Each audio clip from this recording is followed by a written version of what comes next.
Welcome, everybody. This is Dr. Kirk Adams speaking to you from my home office in Seattle, Washington. And this is my monthly live streamed webinar, Supercharge Your Bottom Line Through Disability Inclusion, where we focus on employment for people with disabilities.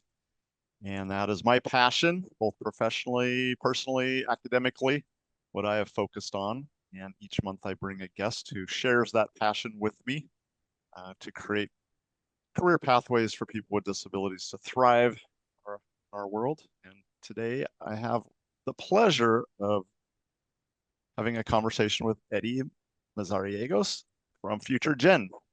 And Eddie, if you can just say hi, and then we'll come back to you in a bit. Sounds perfectly fine.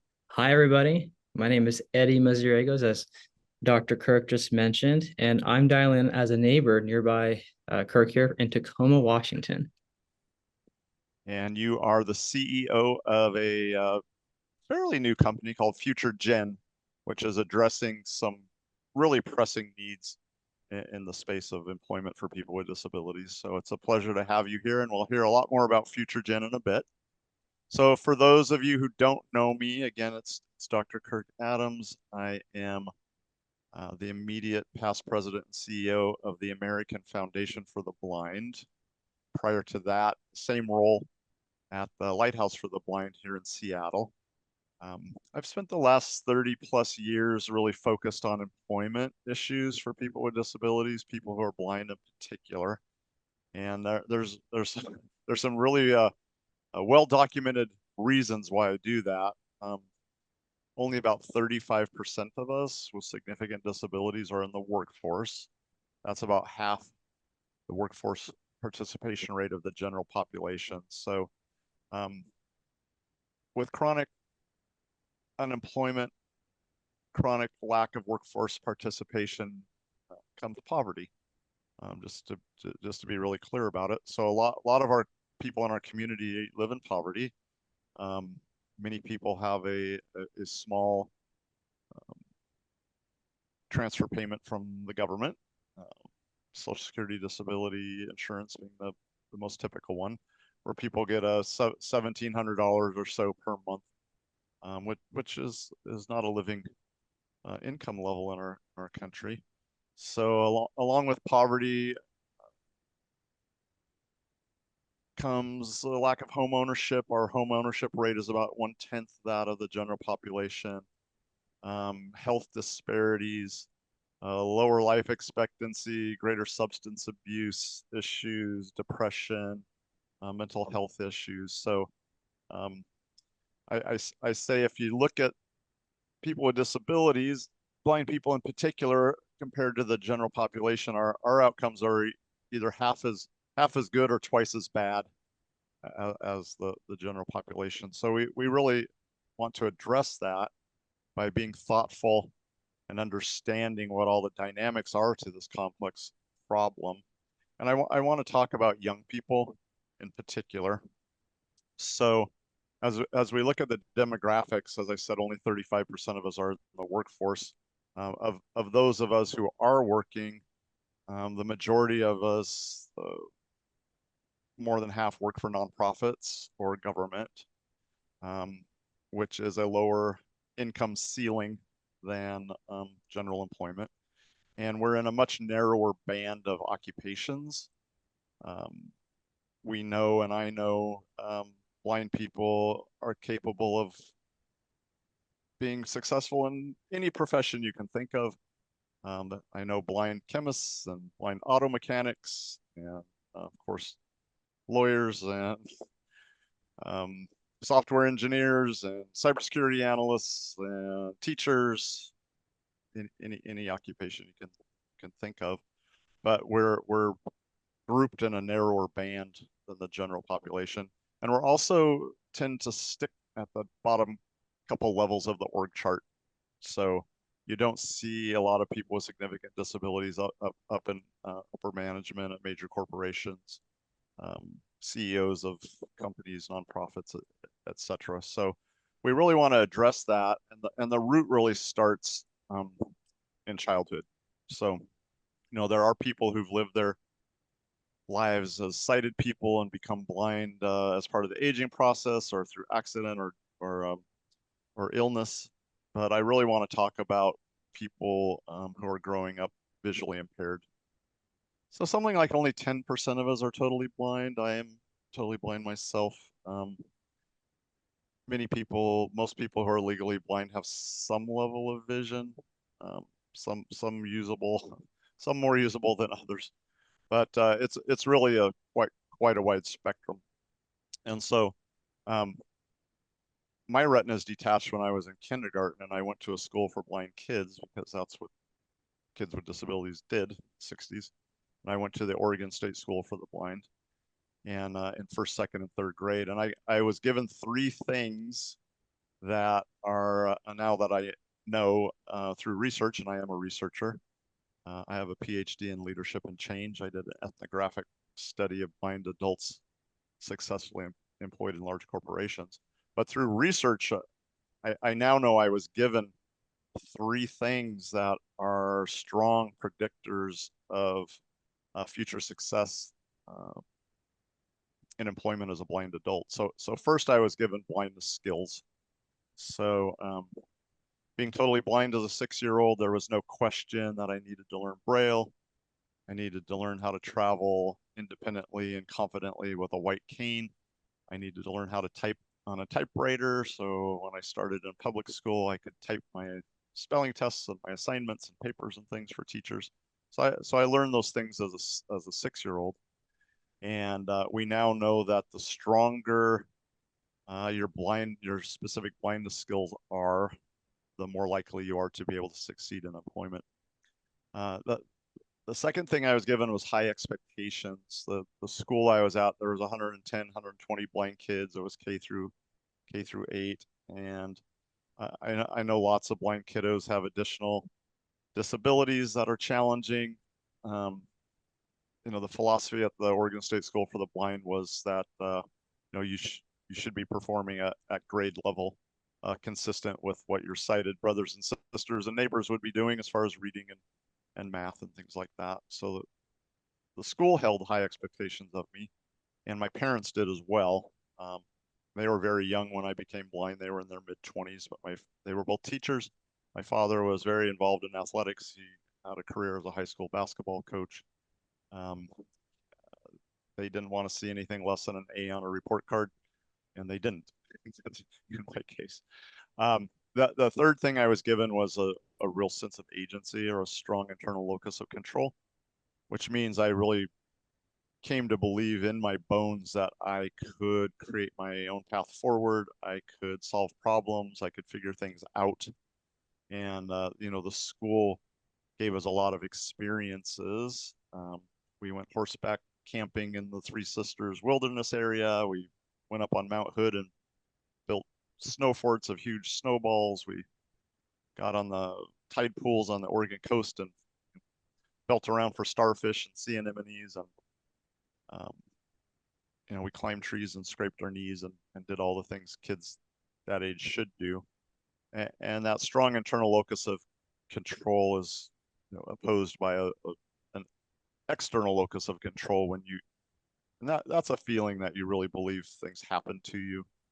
You can't do much about it, kind of at the whims and mercy of fate rather than creating your destiny. So I was given those three things. Not all kids with disabilities, blind kids, are given those things. Um, kids with usable vision, sometimes there's a question: does this kid really need to learn to read Braille? Could they use magnification? They listen to stuff. But in my case, that literacy question was clear. I needed to get those blindness skills. So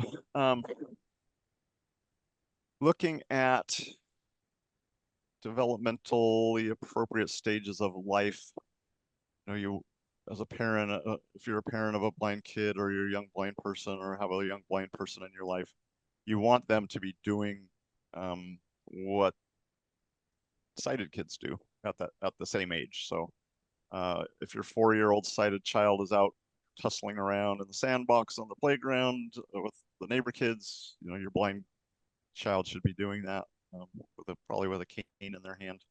Um, if your middle schooler sighted son or daughter is going to meet their friends to go to the movies, your blind child should be doing that too. They may have a different transportation solution, but they should be doing those things.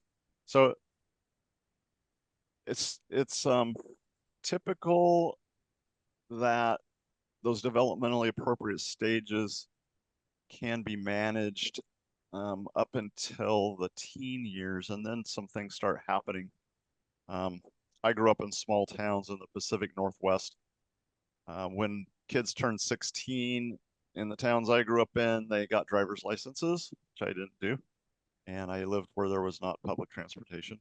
And most kids got some sort of job, did something for pay. And the statistics show that less than 23% of us with significant disabilities get any kind of paid work experience before the age of 23. And that's opposed to over 70% of the general population gets some kind of paid work experience. So that's kind of where the divide tends to start. And if you don't get that early work experience and the others competing for jobs have it, you're at a significant disadvantage.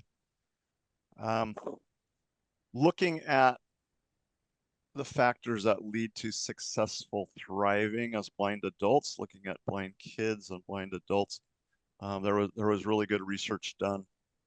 The American Foundation for the Blind, my organization I proudly led, and Dr. Phil Hatlin, among others, developed a concept called the expanded core curriculum. And this may not be welcome news for any young blind kids listening to this, but you have to learn all the stuff the sighted kids learn and nine other things, nine more things. It's a lot of hard work. And those things include those blindness skills that I mentioned, Braille, if you're not able to read print with magnification at the same speed as a sighted kid, you need to learn Braille.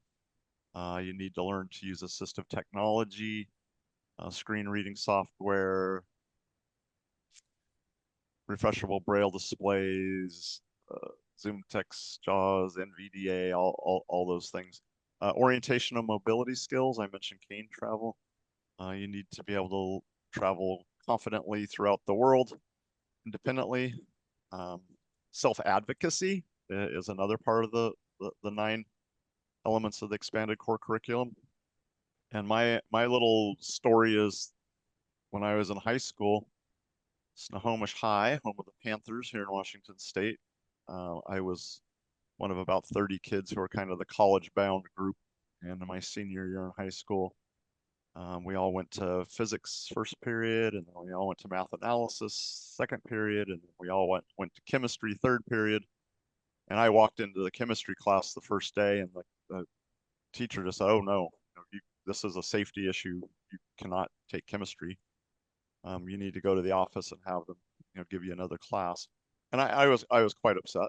I went home and told my parents, who were both teachers, and we were very isolated. We weren't connected with any blindness organizations, didn't know any blind adults really.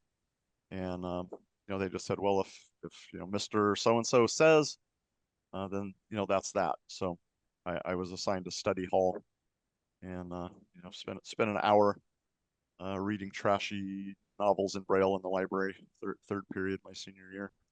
And now, I know that the people around me didn't know better, but they certainly didn't tell me the truth about the capabilities of blind people. I now know blind people who are PhDs in chemistry, blind people who teach chemistry at the university level. So self-advocacy is one of the 9 elements of the core curriculum that I didn't really have. And I'll get to another element in a moment that's related directly to what Eddie's and his company is doing. Before I go there, I want to touch on the importance of the IEP. So if you're a child with a disability, if you have a kid with a disability in school, you're entitled to an individual education plan, the IEP, and that's where the school district commits to providing services and training and specific focus areas.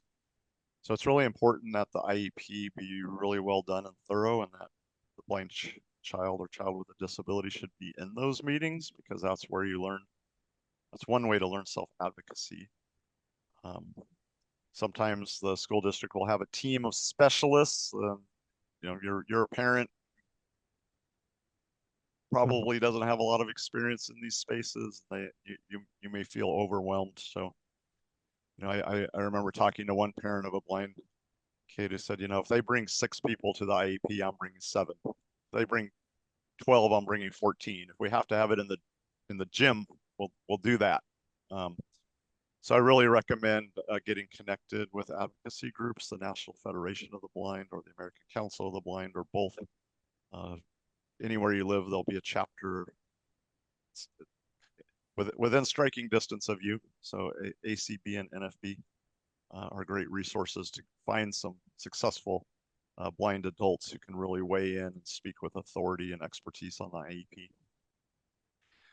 Which leads us to the specific part of the IEP, of the expanded core curriculum, the ECC, which is career exploration.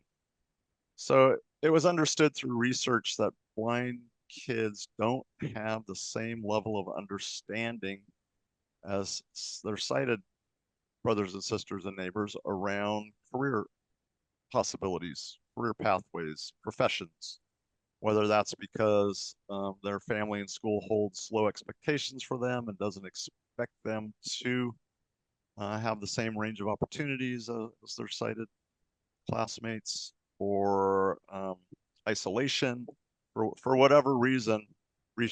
Research is clear that blind kids don't have the same level of understanding of careers, pathways, possibilities as their sighted peers do.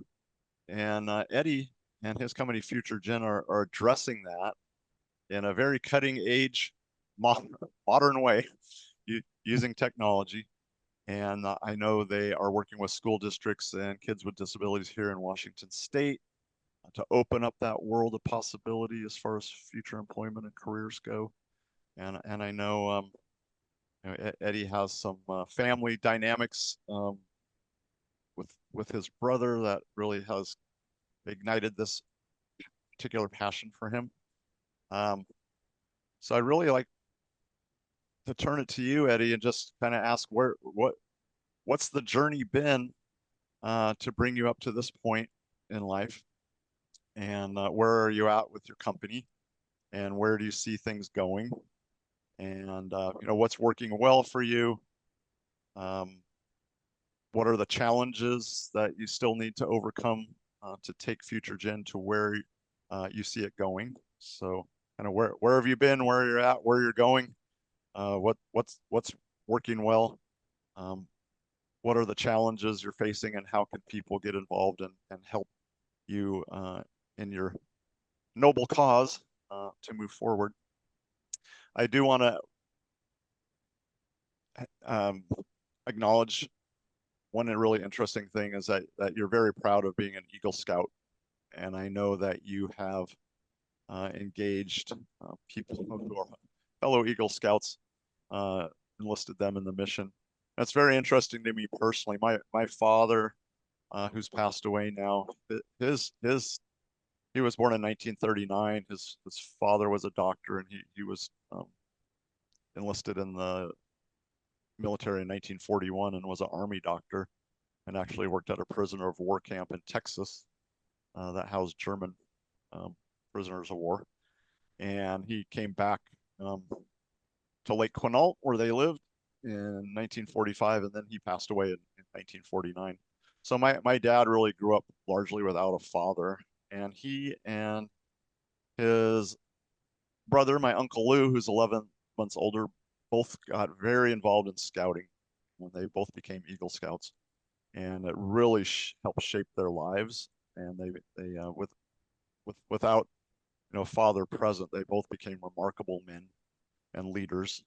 And they have fond memories of scouting and being at the jamborees and the journey and the pathway of becoming an Eagle Scout and the guidance they received from adults involved in scouting. So it was very important to them. And so when you mentioned that, your pride in that, to me, it really resonated. So I just wanted to acknowledge that. And with that, I will stop talking. I will ask you, Eddie, to tell our live and the audience viewing the recording about Future Gen. Pathway so far, where are you at? Where are you going? So Eddie, it's yours. Thank you, Kirk. I appreciate it. It's I was keeping track. I think you asked maybe 12 questions at least. Yeah. But I'll start with the one you just mentioned here. But before I say that, there's a you're very true. You're very right when it comes to there's a saying, once an eagle, always an eagle. There, if you really like look around, we're kind of sprinkled everywhere you look. And this is a little side tangent from your initial question, but there's about trying to remember how many millions of us who have become alumni at this point in time. And that's actually kind of where I started Future Gen. I've always been very passionate with the question, what do you want to do in the future? And in doing so, I have always involved myself in creating mentorship programs, career exploration programs, and company culture programs for the past decade, despite this young face and outside of Future Gen. I just had a strong love for that. And at some point in time, I was talking to some buddies of mine in college who, go figure, were also Eagle Scouts. And we just started talking to ourselves like, hey, what's your next project? And at the time, I shared to everybody that I really do think that people are asking for more guidance in the world, but not necessarily always in the shape and form as a mentorship program. I wonder what that could be. And from those discussions, one of them actually ended up helping me build Future Gen where it is, and the founding team of folk that ended up creating Future Gen actually were a bunch of Eagle Scouts. I literally had when you become an Eagle Scout, there's this organization called the National Eagle Scout Association, and they give you they ask you if you want basically like a yellow pages book of all the contacts of Eagle Scouts. And I remember I didn't know when or this would apply or be important, but I just remember when it was offered and I was 18, I was like, yes.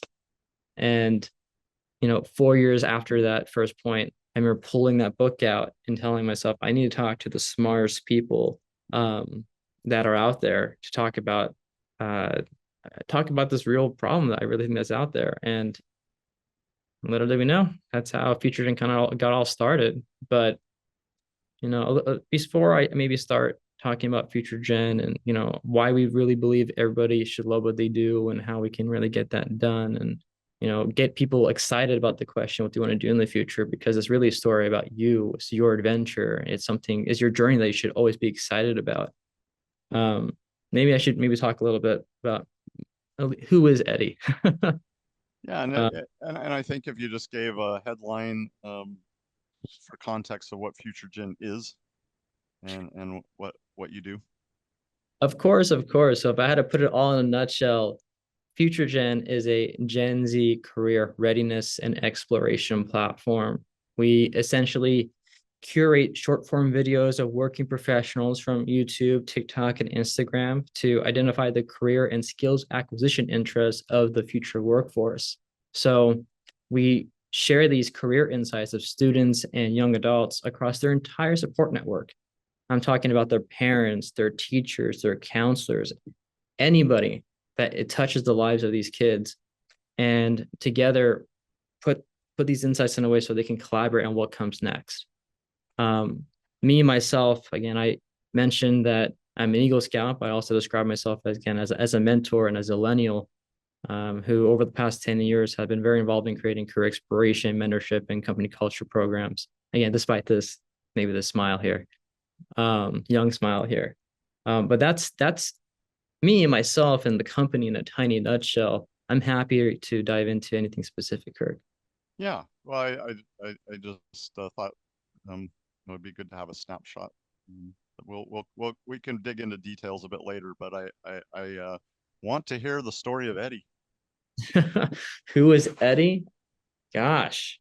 Um, well, I'll maybe give a little bit more than a nutshell, but not too long. But I come from an immigrant family. My mother is from Ecuador. My father is half Spanish, half Guatemalan. And the reason why I bring that up is when you're the firstborn of a whole generation, which I am, and you come from that background, it's kind of expected, or there's high pressure to become the family's first doctor, lawyer, or engineer. And at age 12, I declared to the world that I'm going to become the family's first emergency trauma surgeon. And so I did everything that I could to really get myself into that space, from internships to volunteer opportunities, etc. And, captain of soccer teams, etc. And I was fortunate enough that before going to college, I was given an opportunity to go to a medical apprenticeship program at Harvard University to discover what? That I didn't want to become a doctor. So I did the most sensible thing any, 17, 18-year-old kid could do, which was when it was time to apply for college, all my personal statements that were written for medical school related opportunities, I decided to scratch everything. And in front of our only family computer in the living room, I rewrote all my personal statements for environmental sciences 2 days before the last before applications were due at University of California schools, and which I don't recommend, by the way. Um, but I was fortunate enough to. The reason why I did that was because of my Eagle Scout project. Actually, I just reopened an entire wildlife corridor in my local area, and that just opened up my eyes even further that there are just countless ways to add value to the community. And so after getting into UC Davis, which into their environmental sciences program, guess what? I quickly learned that I had a huge love for the world of finance. And so I had to ask myself at a point in time, like, how on earth does somebody that loves medicine, the environment, and finance make me me? Because at any point in time, I don't believe pursuing a passion is a waste of time. And I definitely didn't feel like I was wasting my time discovering more about myself.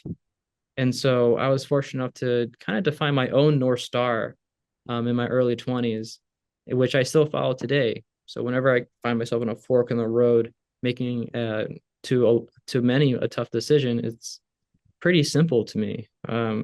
So my North Star, my compass essentially is I hope to become somebody that's able to make long lasting impact and helping as many people as possible, which isn't a job title, but it has been my guiding compass in whatever I do.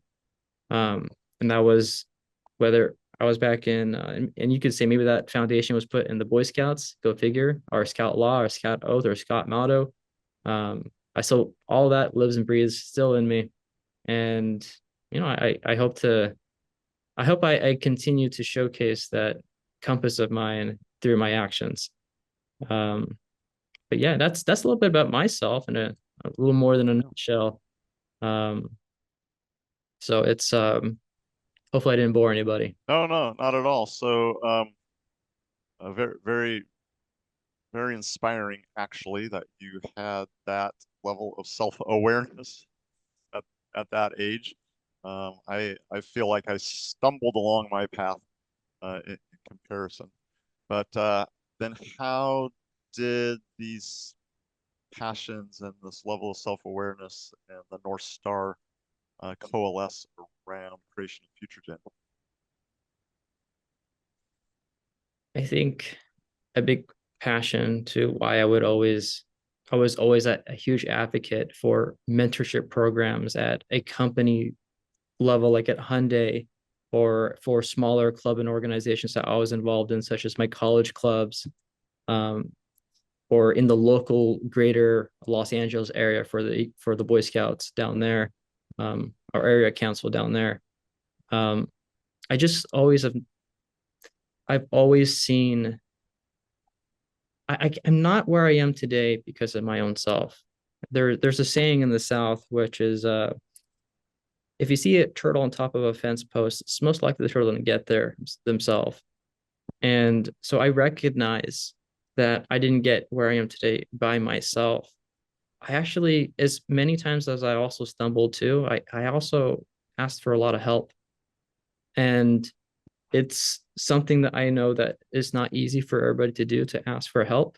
You're showcasing vulnerability when you are asking. But I really do think that it's a position of building in public.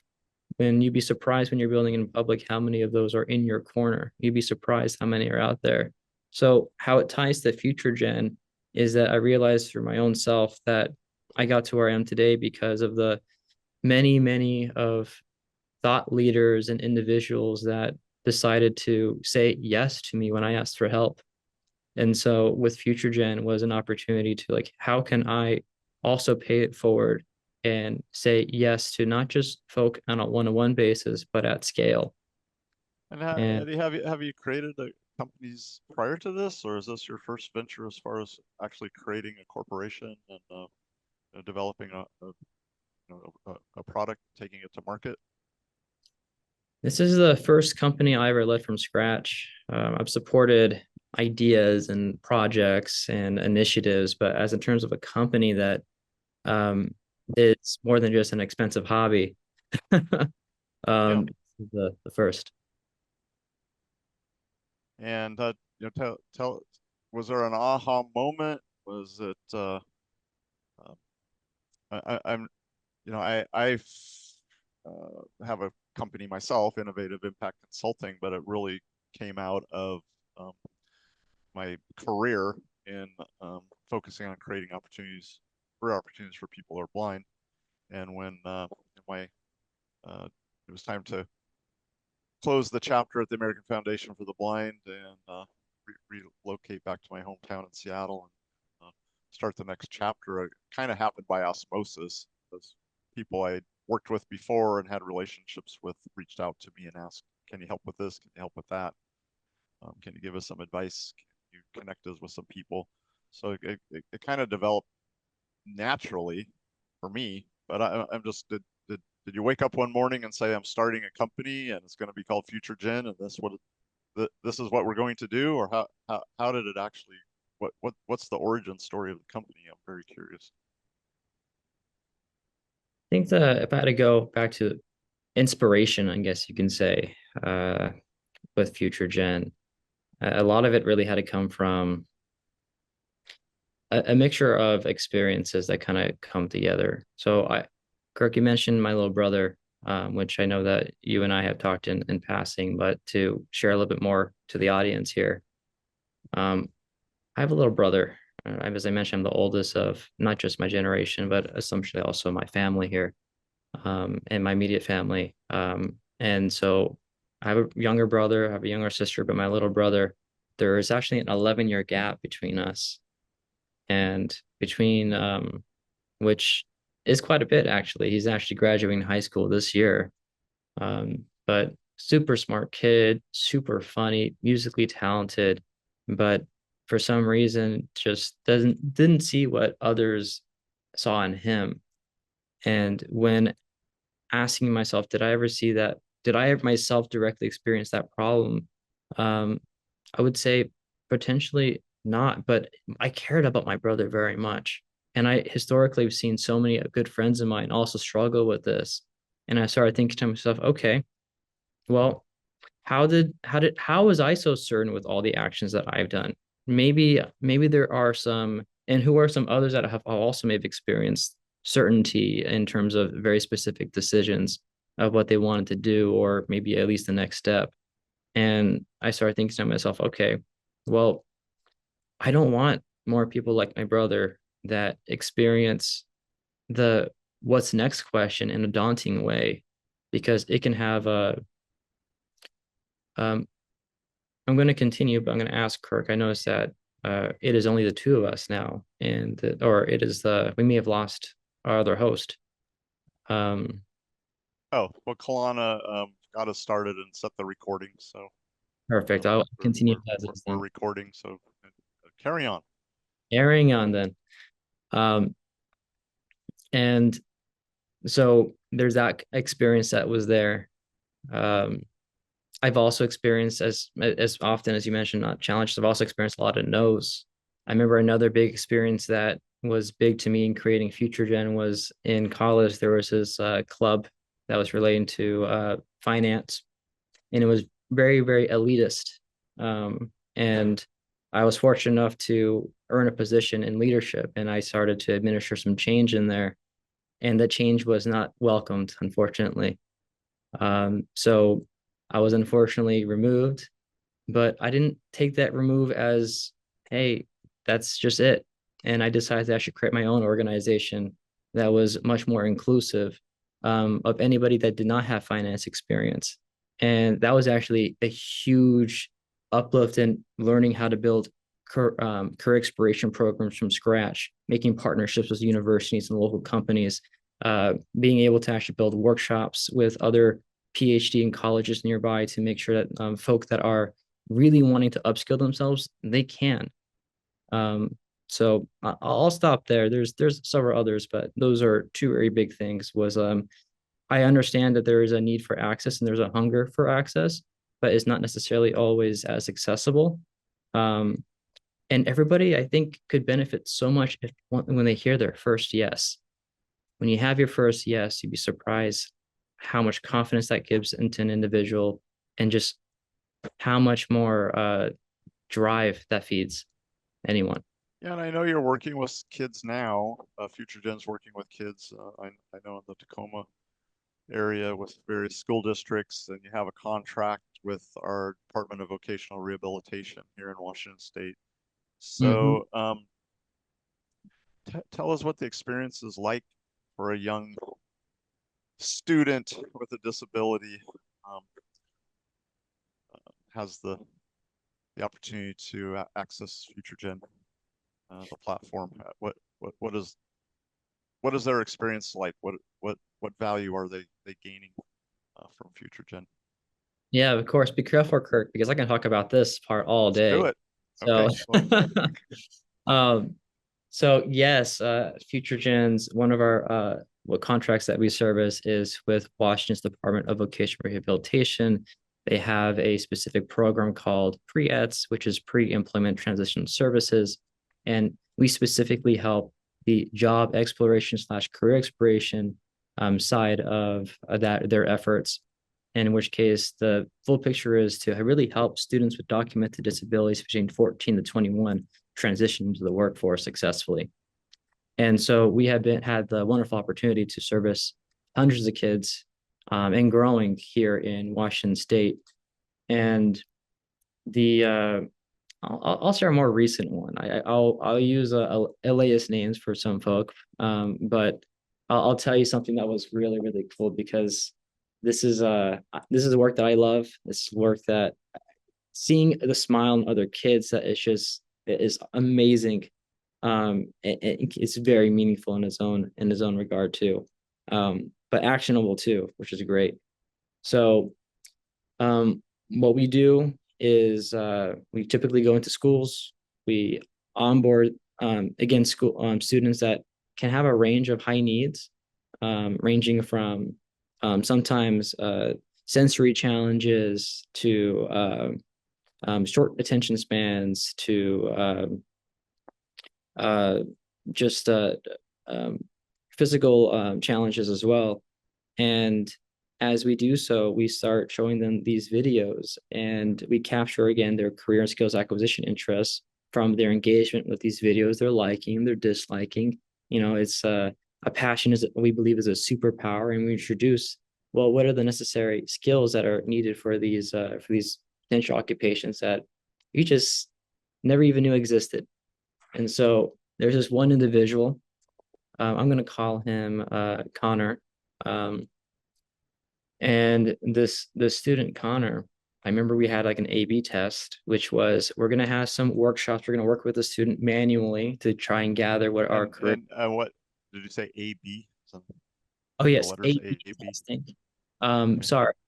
maybe some startup talk right there, which is you have a control group and then you have like a real group Uh-huh. uh, testing out the product itself. And so with Connor in a specific example, this is a student that if handed a laptop or a tablet of any kind, if frustrated, will throw their laptop across the room.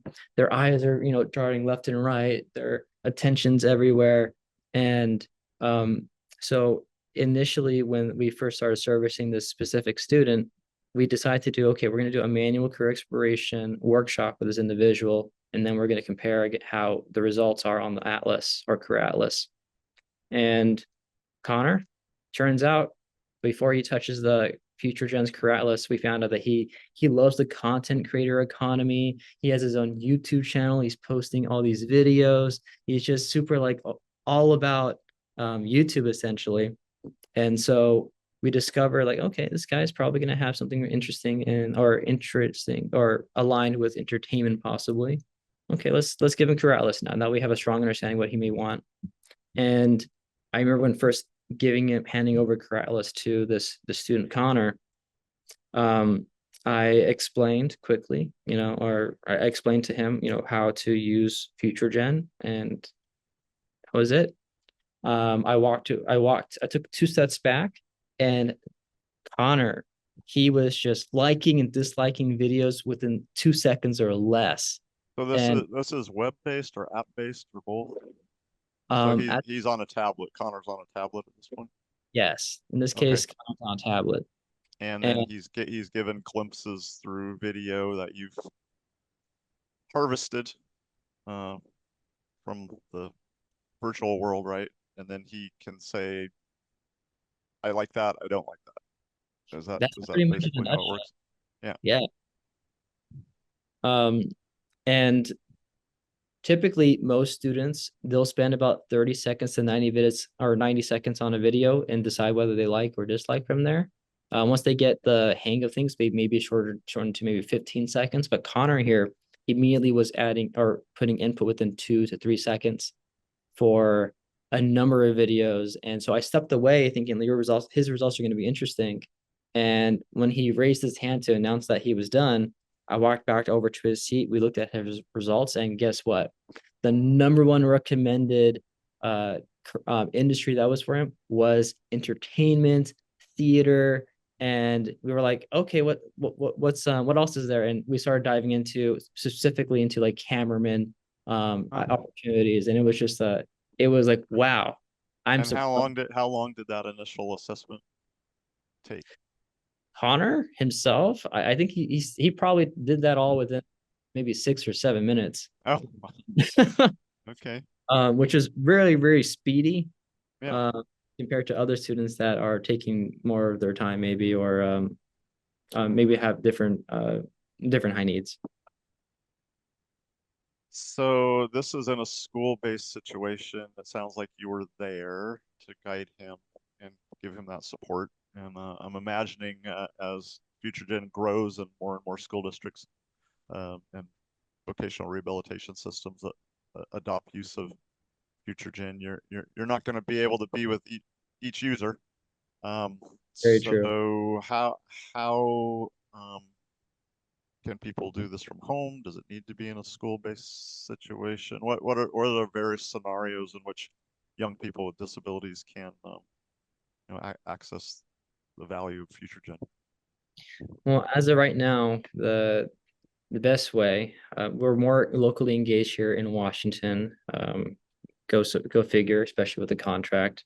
But when it comes to if you are a pre-S eligible student here in Washington State, um, we can't contact you with a local RTC or regional transition counselor, etc., and then we can get you access. Um, I will say though, even though I mentioned in that example that was there physically, we've already had 2 schools successfully do it themselves. So without my presence there necessarily, other than maybe some, hey, here's your email to get things started. Uh, That's also been really cool.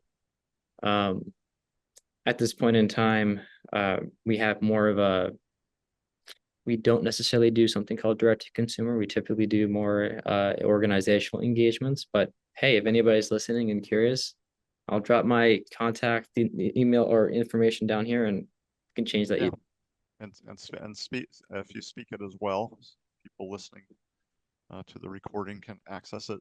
So let's do that now. And then I want to ask some the future of future gen questions. But for now, how can people get in touch with you, Eddie? How can they learn more about future gen and how it can be so helpful to young people with disabilities in that vital uh, element of the expanded core curriculum, which is career exploration? Well, you can find us on the internet. You can type in Future Gen XYZ Career Compass. I just dropped the URL in the chat here, in case that's recorded anywhere.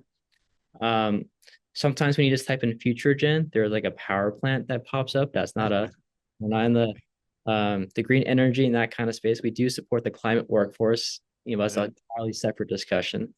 But Future Gen Career Compass XYZ, put any combination of words together where you easily pop up on the top.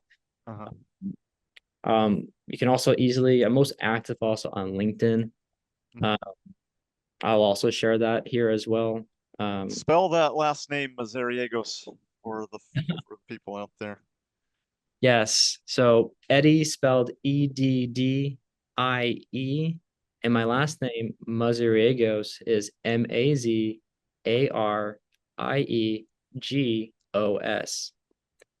So happy to also do a quick screen share if that makes any sense at all. Yeah, why not? Here, okay. I'll go ahead and give a quick screen share then, and close some tabs because I don't know about you, Kirk, but Perfect. I opened way too many.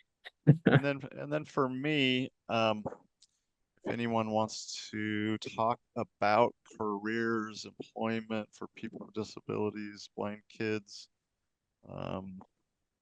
opportunities for blind people and people with other significant disabilities to thrive in the world of work, I will talk about that all day long. So you can reach me at Kirk Adams at drkirkadams.com is my email. So Kirk Adams at drkirkadams.com. I'm also very active on LinkedIn, Kirk Adams PhD, and you can find me and we can set up time to talk. So as we spend the next few minutes, Eddie, what are the top 2 or 3 things that you and your team need to accomplish to move the company forward to where you see it going, which is obviously to serve a lot more kids in a lot more settings. So what are the top 2 or 3 things you need to get done?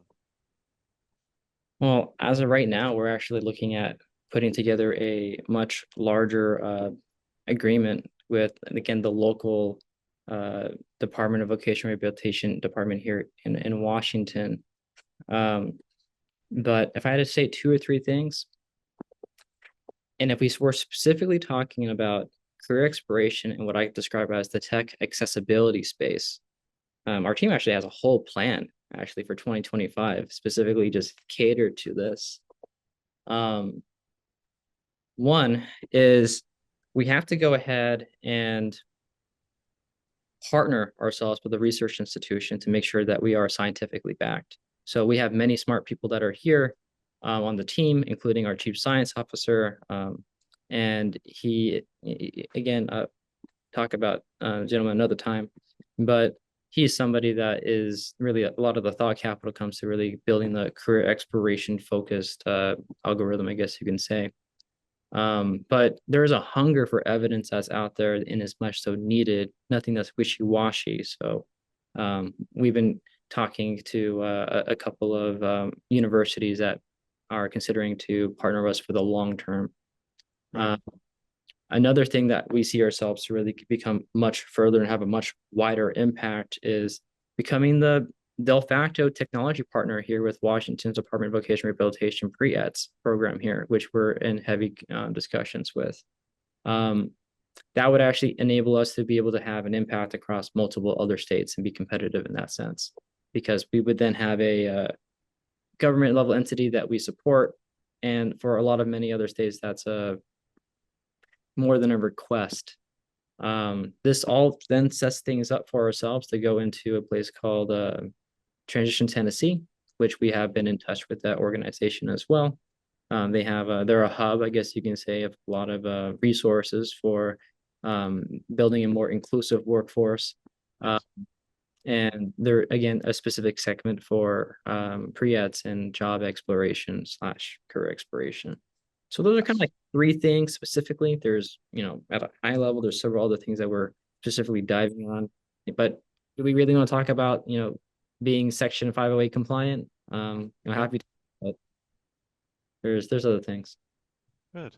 Well, you're on a great path, and you and I met in the fall at Seattle Disability Connect, which is a event that happens quarterly on the Microsoft campus. It's actually one this evening, January 30th, 2025. I'll be there. And really just a pleasure, Eddie, to have you with me today. For anyone listening, if you have a young person with a disability in your life and you're cognizant of their future, it would behoove you to reach out, Future Gen, GENXYZ. You can find them on with the search engine, of course. Connect with Eddie, and we'll do what we can do to make this valuable career exploration tool available to you and your loved ones. Again, this is Dr. Kirk Adams. This has been Supercharge Your Bottom Line Through Disability Inclusion.